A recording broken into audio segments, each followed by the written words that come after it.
Hi, Tony Hackett is my name, and welcome to the Startups Roundtable.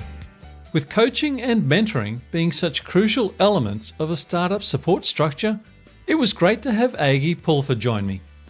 Aggie is both a coach and a startup founder herself, having recently launched a Kickstarter program for her interview master deck, which has her working both sides of the startup experience, helping startups and being one herself.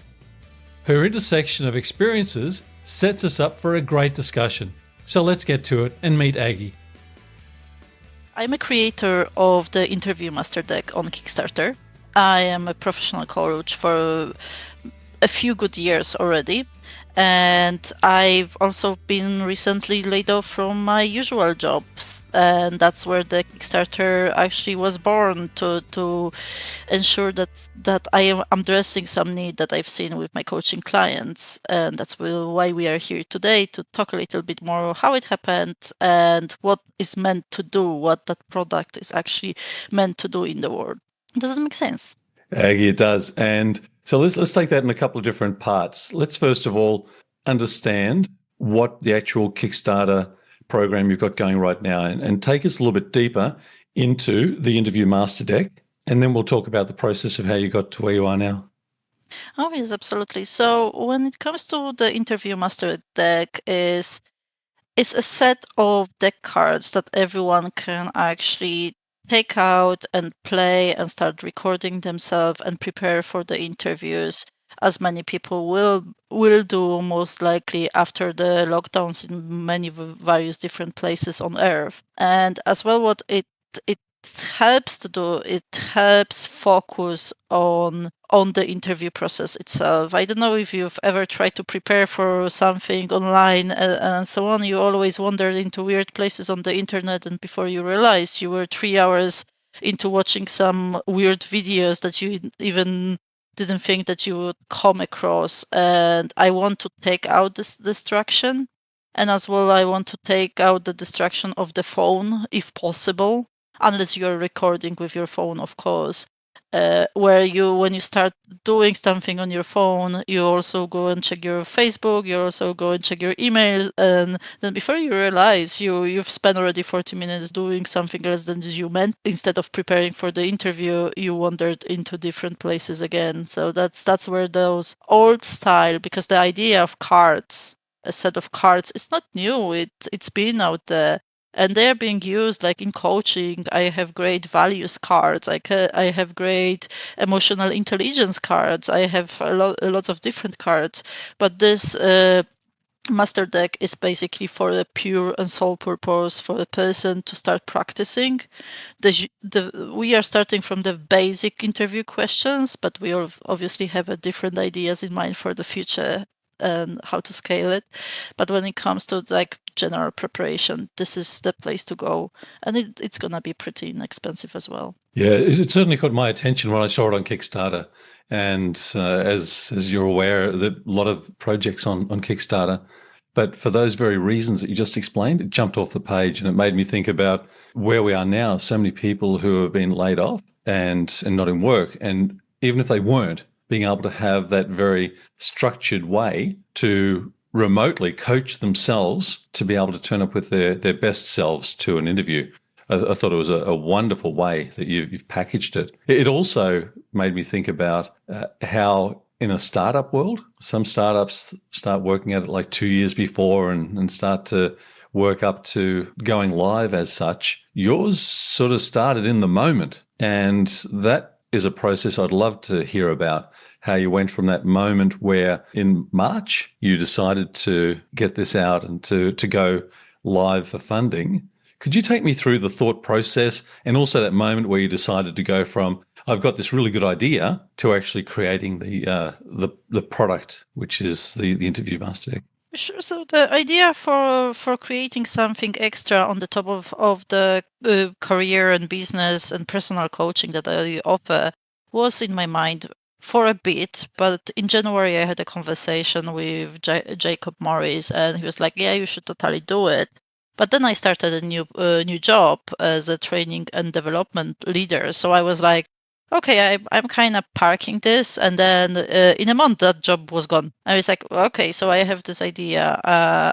Also because many people, they started to contact me about getting coaching right now to use this time very productively, but they didn't realize how actually coaching expensive could be and how much time the interview prep time is actually taking.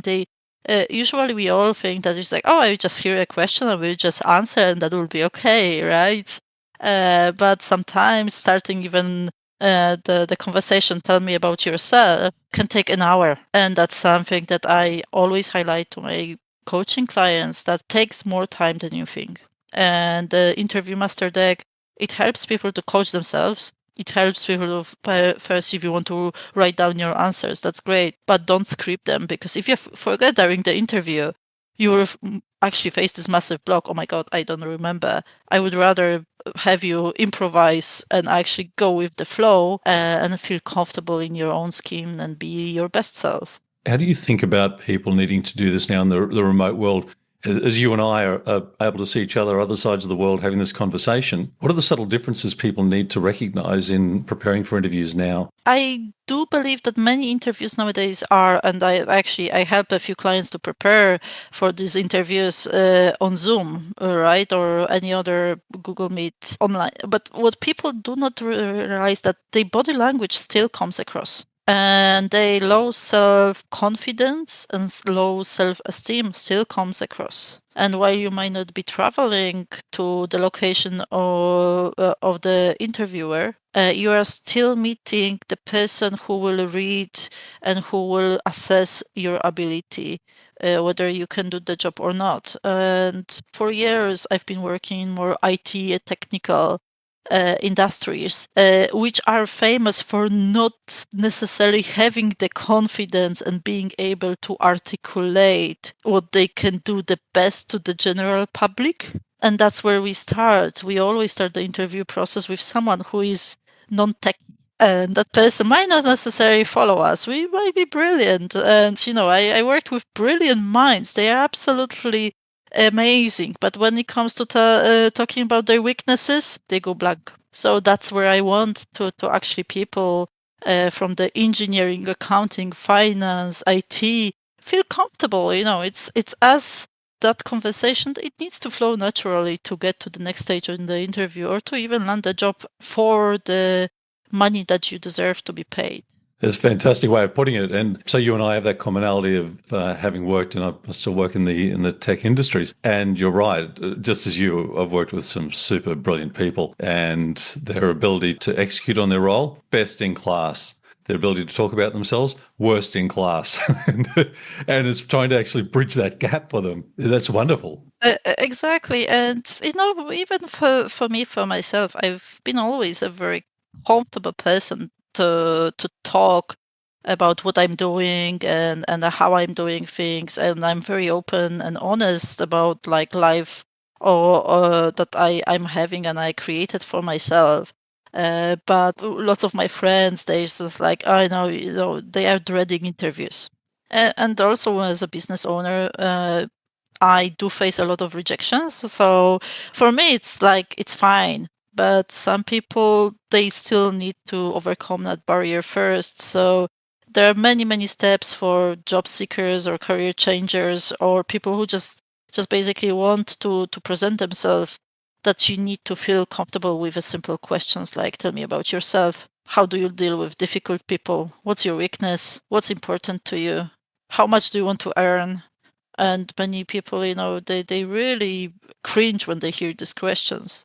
Do you see the work that you're doing and the project that you're doing, working on, as something that is as important for the interviewer as it is for the interviewee? I kind of do feel this way because in Ireland we suffer from the shortage of talent in certain areas. So I don't know how it looks like in Australia, but we do need more engineers. We do need more tech people. And actually, I know personally a few great people who could fill these positions, but as they weren't able to communicate their value, they weren't given this opportunity. So I want to bridge the gap for the recruiters so they can actually hear how great person is in front of them, but as well for the person that is in front of them to be able to communicate easily and with confidence what they can do. And usually when we start interview badly, it takes a lot time to recover, and many people don't recover. And if you give yourself the first few questions like really positive boosts, the first impression is all what really will stay in that room with the interviewer. Aggie, I'm guessing that from your experience and knowledge, you started off with this superset that you had to work out what is going to be in this first rev of the interview master deck. How did you go about making those decisions? And maybe implicit in that is how do you go about making decisions that allowed you to work out what was going to be the focus and what you would actually come to market with? I've already coached many people successfully who landed jobs, and I always ask them, we do the very quickly the interview recap. What happened there? What questions did you get? So this is a practical information that I'm getting from people, what they were asked. Myself, I've went through a few interviews. Some of them were great, some of them they weren't. And that's okay too. And as well, the research that I've already done online, what is out there, what people are sharing, which is one side, it's a common knowledge, yet as we don't interview often, this is not a skill that we actually develop naturally. I definitely agree with that point. You've also layered up your go to market on your experiences as a coach, and I'd love to just dig into that a little bit. And maybe if I could start our conversation with, in the startup world, we hear people talk about having mentors, and that's a very common thing that people would have mentors and guides. Could you maybe give a perspective on the difference between mentors and coaching, and then start to take us down a conversation around coaching and how you think about it and how you approach it? Both mentors and coaches are very important to have in your life. It doesn't matter if you're 18 or you are 80. It really doesn't matter. Mentors are people who share their knowledge and expertise with you, who will actually provide you the knowledge that you might be missing from this or the other way. But coaches are people who help you and who partner with you to brainstorm those ideas that you might have already actually, they might have crossed your mind. As a coach, I believe that my clients are very resourceful and whole, and I never get disappointed. Never ever get disappointed with ideas that my clients bring to the table. And also the coach is different here, and there is the big advantage of the coach, having a coach, is that you are creating something for yourself that it's gonna work for you. With mentor who is sharing the knowledge, I'm not saying that you wouldn't get to the same, but sometimes it is more like, I've got an advice, I tried it, it didn't work, I never came back to it. With coaching, okay, so this is the action plans, those are your goals, you go, you try, you come back, oh, it didn't work. Okay, so what can we tweak to make it better, to make it work for you? It's much more personalized. And the one part that I do agree with the greatest minds in coaching, like David Peterson or basically Marshall Goldsmith, you can't coach knowledge as well. If someone doesn't have the knowledge, the person needs to get knowledge. And sometimes I do, as a coach, I ask my clients to do research because I see the gap. Let's bridge it somehow. We can't coach. If someone doesn't know something, it's very hard to coach the person to suddenly know it for them for a fact. So that's the difference. That's how I see it. That's a great final point that you just made there. When you think about that and that base level that you're looking for, how do you quickly determine it so that there aren't any unrealistic expectations on the people that you're coaching? We all have our romanticized ideas how the life or how certain career should look like, and we do tend to romanticize our future or ideal job. Like, I absolutely love coaching. For me, coaching is like I live it, I breathe it, and I basically, I'm just like, I could talk hours about this. That's the reason I will park it for now. But it doesn't matter that the profession itself wouldn't have aspects that do not necessarily bring a lot of joy. And one of them I can share, I am an introvert. And for me, even, showing up and talking publicly, it is a challenge always. Not because I can't do it, I don't have a skill. I'm very approachable. I can talk to anyone about anything.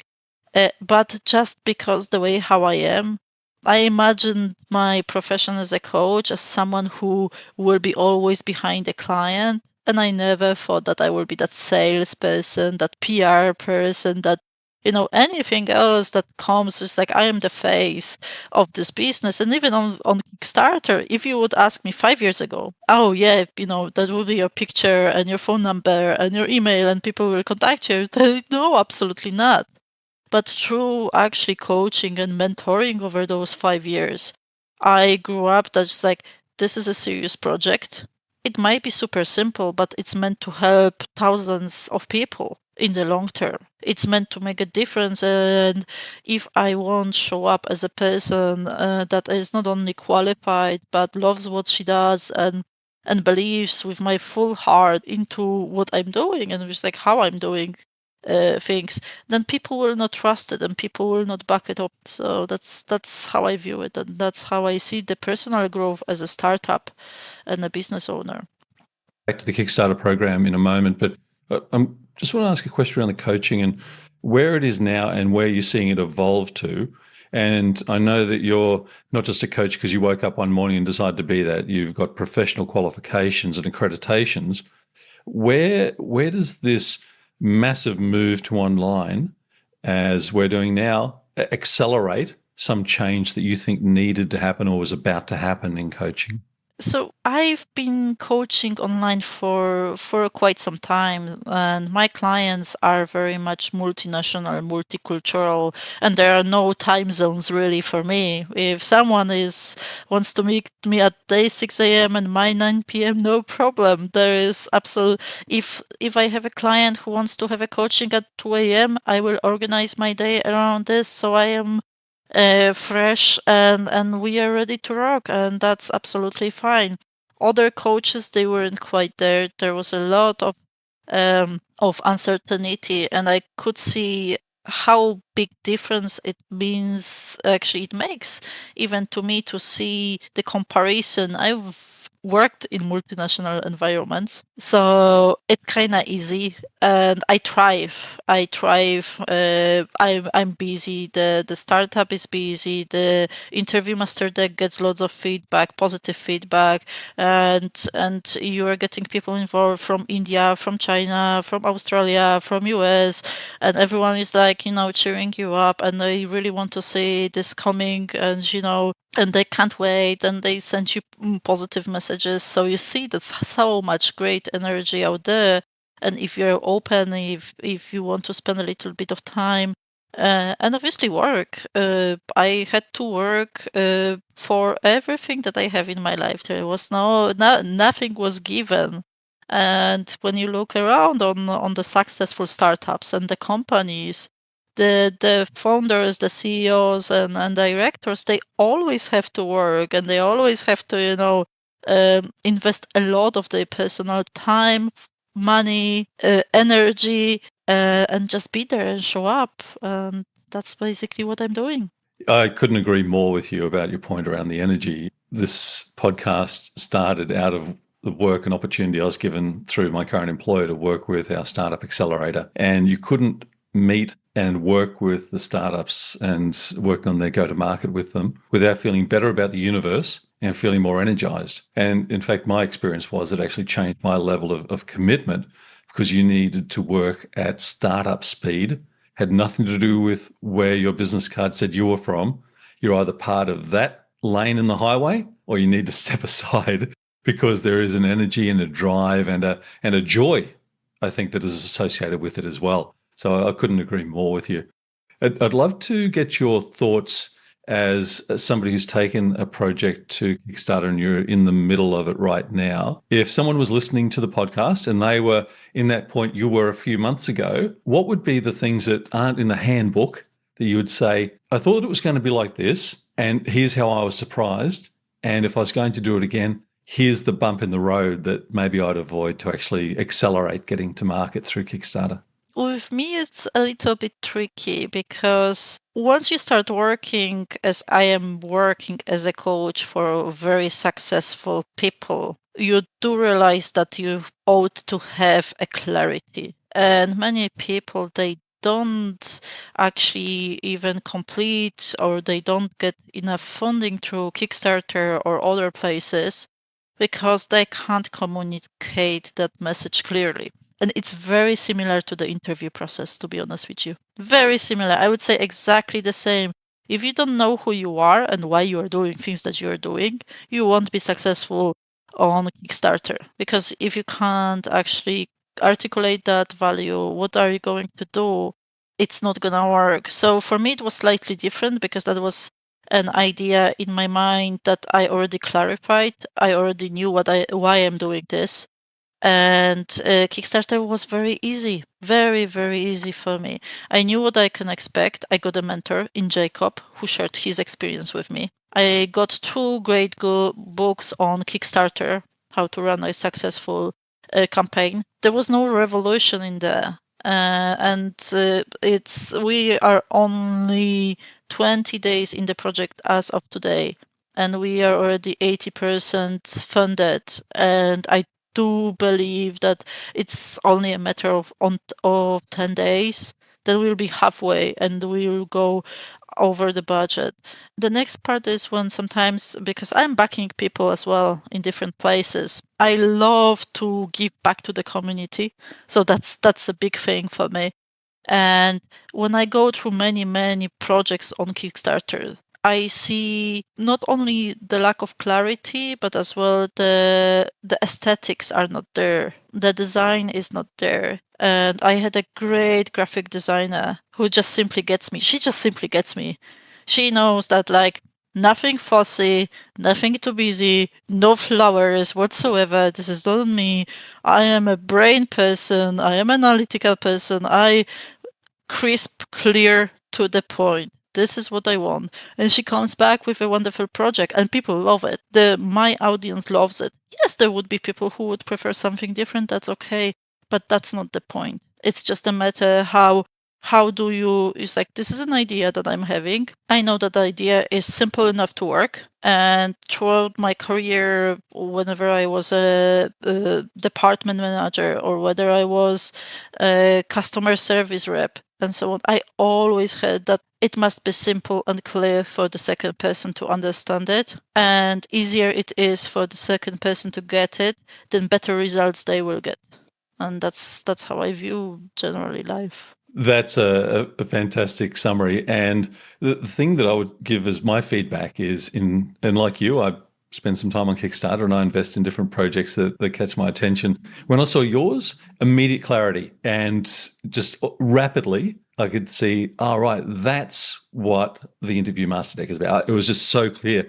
And the graphic that was used, it was just as you describe. So as you were describing what you were looking for, that's exactly how it came off the page. So thank you for giving that summary of points. And it might be something I could ask for as well as we close, after we close, to get the titles of those two books that you used. And I could put those in the show notes in case somebody else was looking for that same confirmation as you suggested. But it's been wonderful speaking with you today. Thank you for your clarity in sharing your points of view on your own startup, which I only wish you the best with, and also for giving us your view inside your professional world as a coach. And I've certainly taken away some tips and some thoughts from that are fresh to me. So Aggie, it's fantastic to have had you on the call today, and look forward to speaking in the near future. Thank you so much for having me. It was lovely, Tony. Thank you.